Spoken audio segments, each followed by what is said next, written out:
Okay, welcome to Chapter 6. This is Troubleshooting Windows Startup Problems. So, the big thing that we're focusing on today is the steps that happen when you hit the power button all the way through Windows loading. Because a lot of people view it all as one big giant step, and in reality, it really isn't. So, we're going to learn about the boot process from the time you hit the power button. We're also going to learn about the different stages there. So, to understand the boot process, we have to choose between a hard boot and a soft boot. A hard boot, also referred to as a cold boot, is turning on the power with the on-off switch, meaning it wasn't turned on before. It's been off for a while. The machine and components itself are all cold. This will take more time than a soft boot, and it will initialize the process, and it should clear the memory. Now let's go and compare that to a soft boot, also known as a warm boot. Using the OS to reboot or the restart button on the case. This will save time by using the soft boot to restart. If a soft boot doesn't work, then you actually try holding on the power switch, which will cause a hard boot. So essentially, how we have to think of this is if the machine itself has not been powered on in a little while, it is going to be a cold boot. All the components are going to be colder. If it is been on for a little bit, the components are already kind of warm, hence the warm boot. If you had to use the power button to turn it on, hard boot. If you use the restart button or the software, it'd be a soft boot. So after you hit the power button, it will go through a post, a power on self-test. That's where it verifies the processor, memory, video, and power. After post, it will actually start up the BIOS control, because this is truly the beginning of the boot process after it's done post. So to start up BIOS, this is responsible for getting a system up and running. A successful boot depends on the hardware, the BIOS, the OS performing, and all of these without error. Key thing first, hardware, then the BIOS, because in the BIOS, depending on how we have it set up, we could have things change that can cause a situation that doesn't boot. So the setup BIOS might be ran if you tell it to enter BIOS, or the startup BIOS, that will actually be the portion that will search for bootable devices. For example, what devices are we booting from? Optical, USB, or from just our internal hard drive. So our BIOS screen will look something like this. This is just one version, so keep that in mind. And this happens to be a specific BIOS version for our author's machine. It has 16 gigs of memory, date, time. All of this should have been covered under the hardware course. Our big thing here is the boot, which we don't have access to. But our boot actually is going to give us a boot order. That way we can tell it boot from optical or boot from hard drive first. Or we can tell it which one. So, after that, we have to be able to boot, assuming we're going to be booting off a hard disk. We have to know kind of how that hard disk will be read so that we can start it. And so there are two major paths or components that we need to look at. And this is true for Vista and above. We need to look at the MBR and the OS boot record. So the MBR is the first sector of the hard drive called the master boot record. It contains the partition table and the master boot program used to locate and start the boot manager. So essentially, this is the part that says Windows is going to be installed where. And the boot manager is in control of that.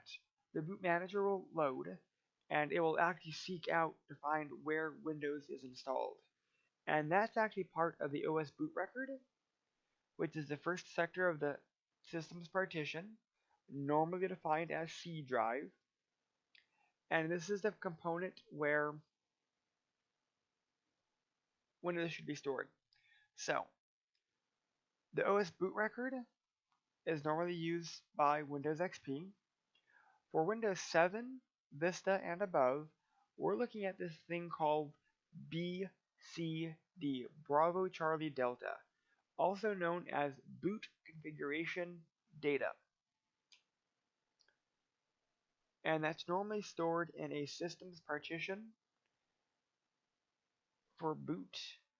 And this is not normally user accessible, but that's actually going to be where the Windows boot command will come from. That will actually give it Windows is stored at what location. The BCD is going to know that. The boot manager should be on the root directory. Other key systems that you should know are like the WinLoad, or the NTOS kernel, or the HAL.dll. These are all good areas to know because each of these play a critical role in the Windows loading portion. For example, WinLoad.exe.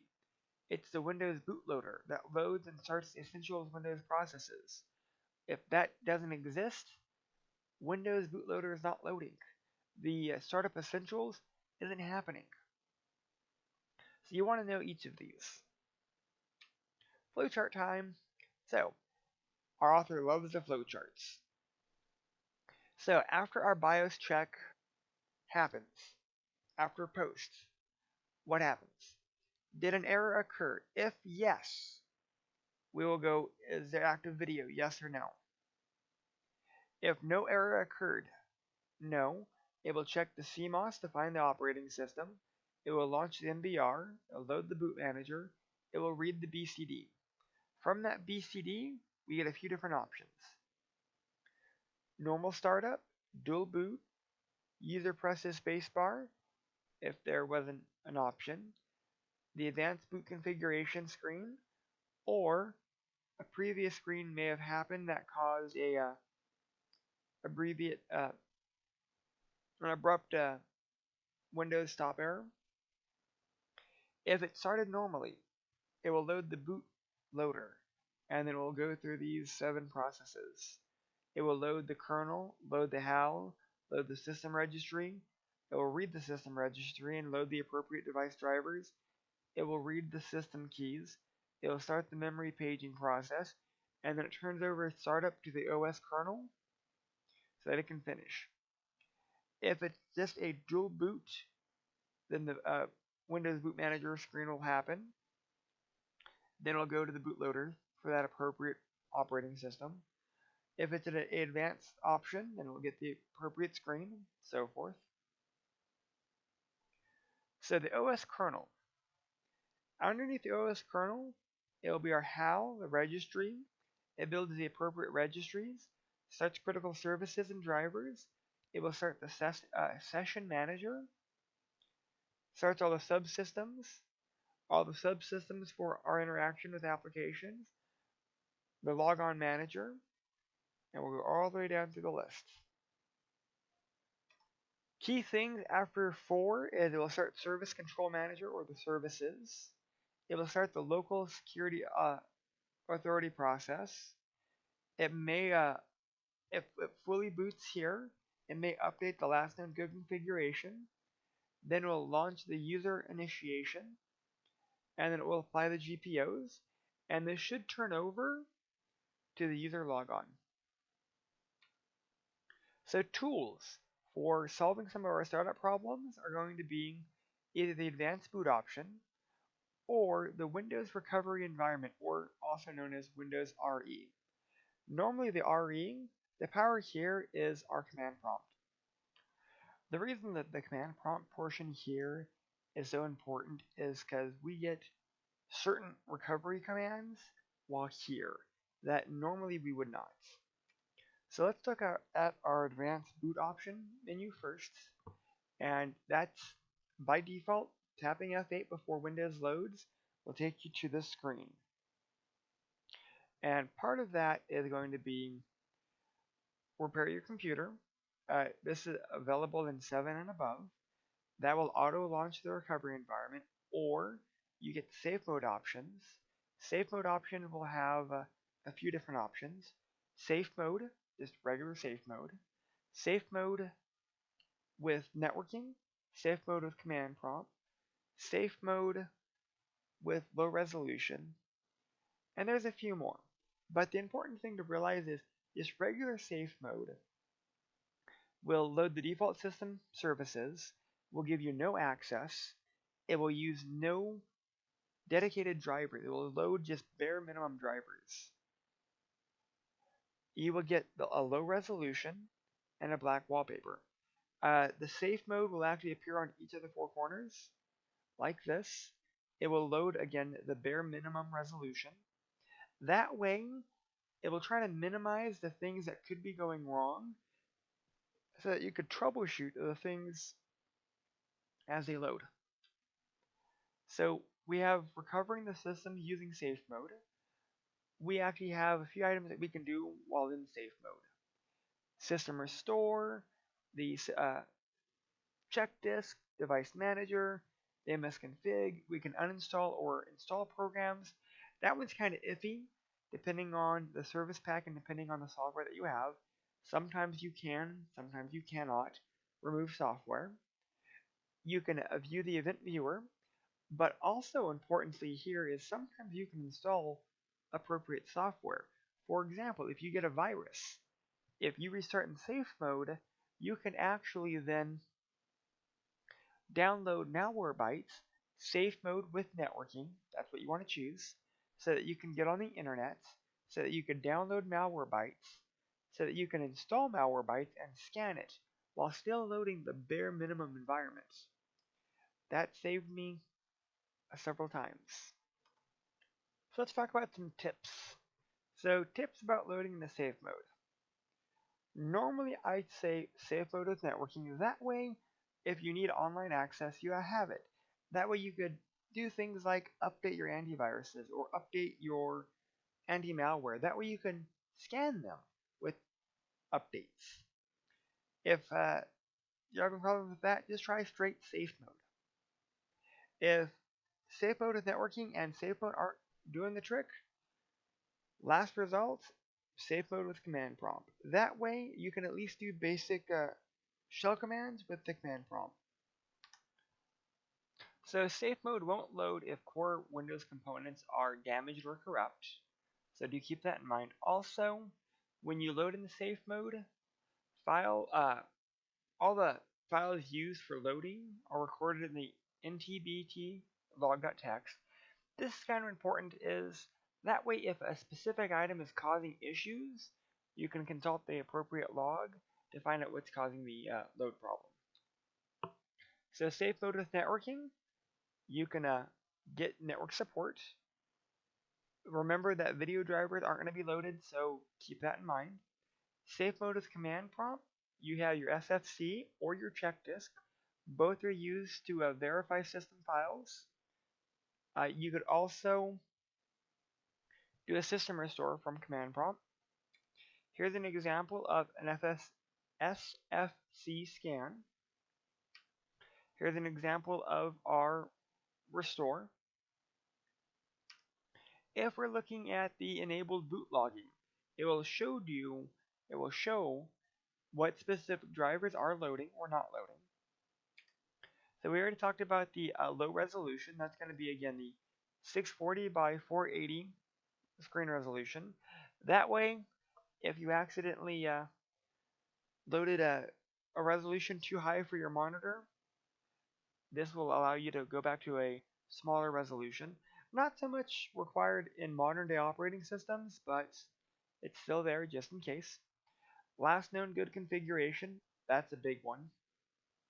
Every time you successfully log in, after updating drivers or anything, you could actually reload a snapshot of the last set of drivers that were used to log in. So every time you fully load, it takes a snapshot of all the appropriate files. That way, if you update a set of drivers and they don't work anymore, you just start causing a restart loop or something like that, you can tell it last known good configuration, and it will successfully restore all of the previous files used for your last login. Okay, so moving on past that would be the directory services restore mode, which it's there, but it's really only for Windows Domain Controller. So why do they have it here?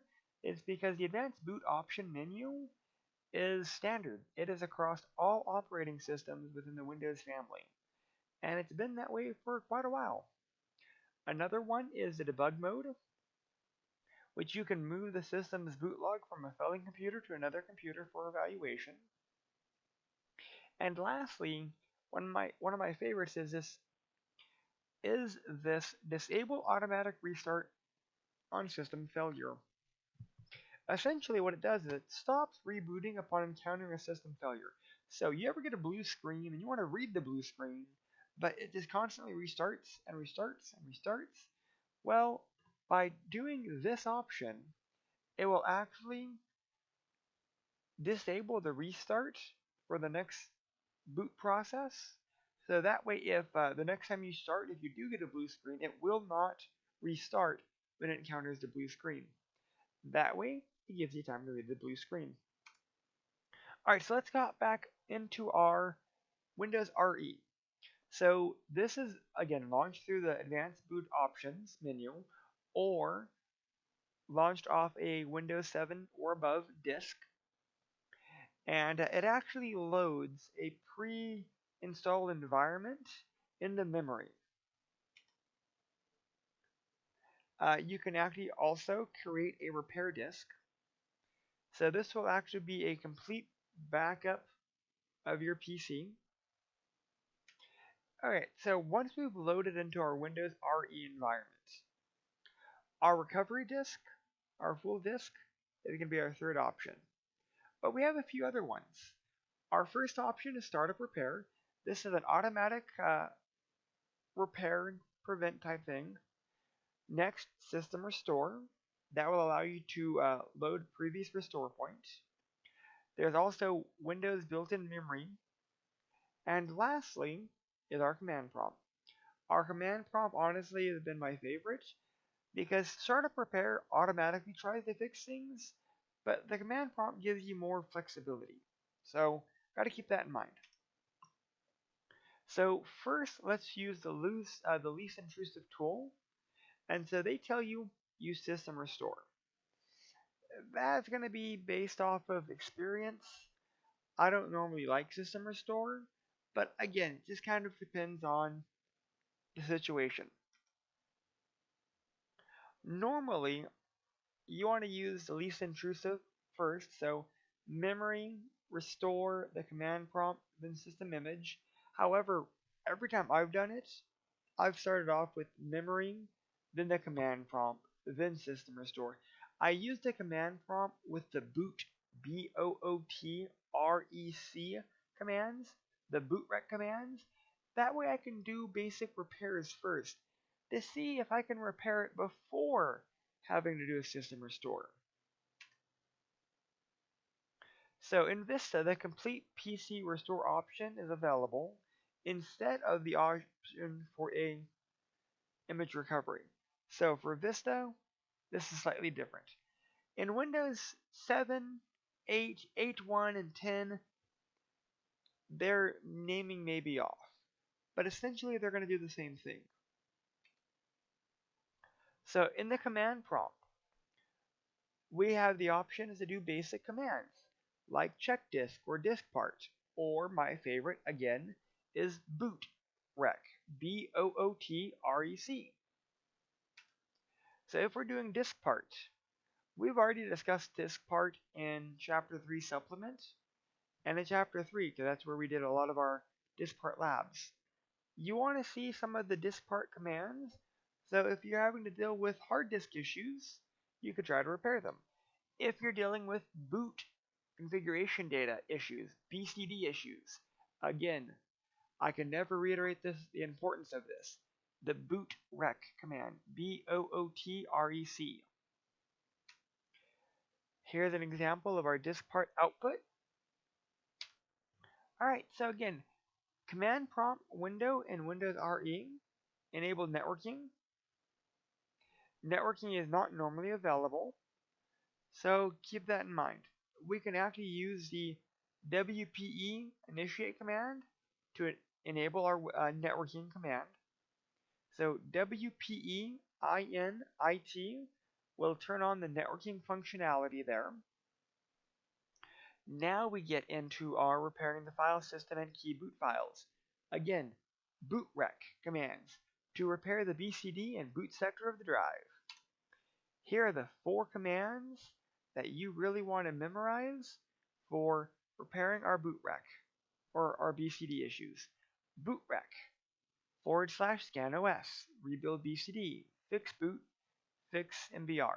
However, you don't need to memorize all of these. As long as you can remember bootrec, once you type that in, it will actually show you the 4 additional switches that you need to run. But again, you want to make sure that you run all 4 of these. This is going to fix the majority of the BCD issues most of the time. So managing data files and system files. You can always, again, use our command prompt to do copying and migration of files. Here are some basic commands. We could do change directory, rename, or renaming folders and files and copies. We've already done all of these in our Chapter 3 and Chapter 4 labs. So you do want to make sure that you understand basic command line commands. Okay, now that we've done our command prompt, we've talked about our boot options, we've talked about repairing our BCD. Let's get into the troubleshooting Windows 7 startup. So we're talking the different stages now. There are 3 distinct stages from when the PC loads and it's completed post BIOS locating the operating system, locating the BCD, and now we're at that stage right there. So there are 3 main stages for the Windows portion of its boot. Stage 1 before the progress bar, Stage 2 after the progress bar but before logon, and then Stage 3 after the logon. You want to be able to differentiate between the 3 because we're not going to be applying the same items to troubleshoot Stage 2 as we would Stage 3. Like if we're talking user password issue, we are not talking Stage 1 or Stage 2. We're talking specifically Stage 3. So our tools, our methodology is going to be geared towards the specific stages. So problems at Stage 1. Do we have a blank cursor? Do we have a blank screen? Could it be a monitor issue?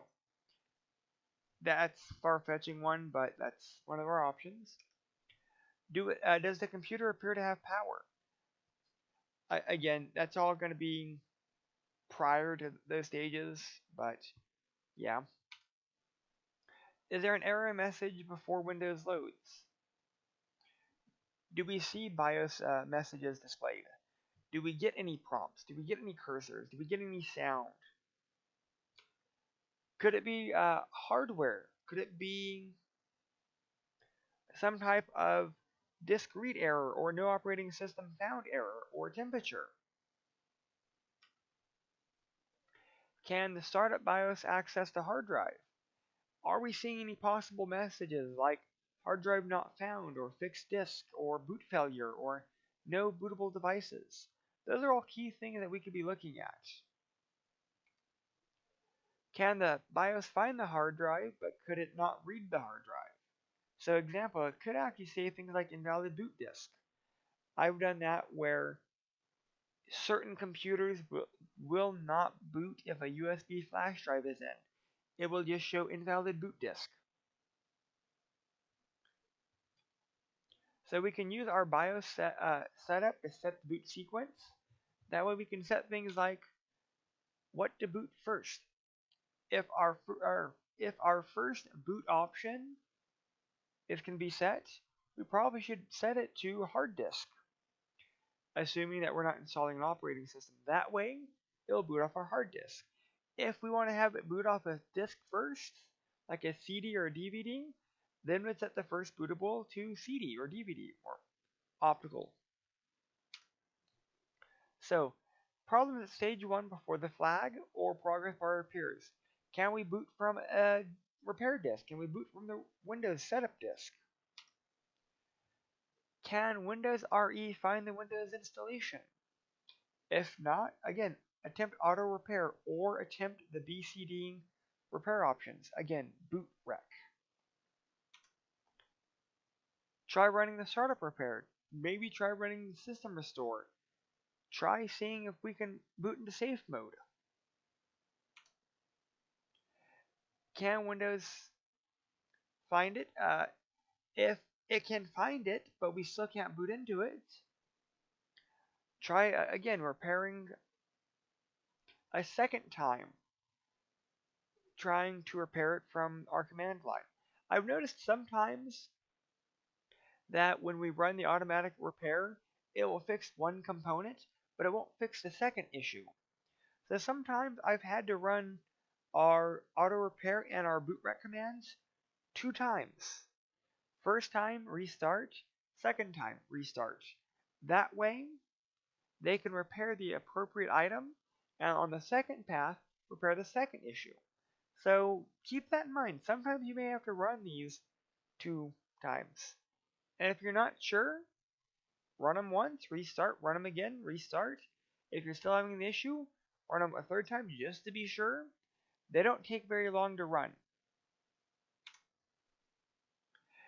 Normally, you'll be able to see if that fixes it. If it is corrupted, we could always try using a check disk with a C:/R command. If our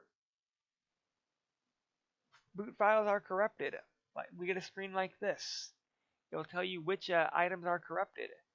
Again, last good configuration may work, or command prompt with SFC scan now would work, or check disk would work. There's several commands that we've gone over that would work.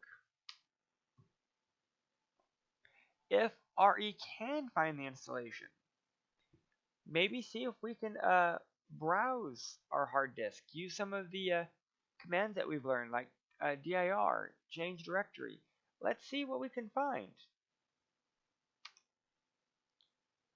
So, if all else fails, try to load from a complete backup, or try to load from a system restore point. If all else fails, you can always try doing a Windows repair over your current installation. Again, for this, make sure you have backups of the user data. Backups, backups, backups, backups, backups. Do not format, but just try doing a repair. So if you do a reinstall Windows, you're going to notice that you may get a windows.old folder. That's going to be because you didn't format it, because we're trying to do a repair. That's right. But it may allow you to fix some of those issues. That's not the best way. Normally, if you cannot repair it, do a complete backup of all the user data, and then just reinstall correctly. I mean with a format. That way, you're not going to have to worry about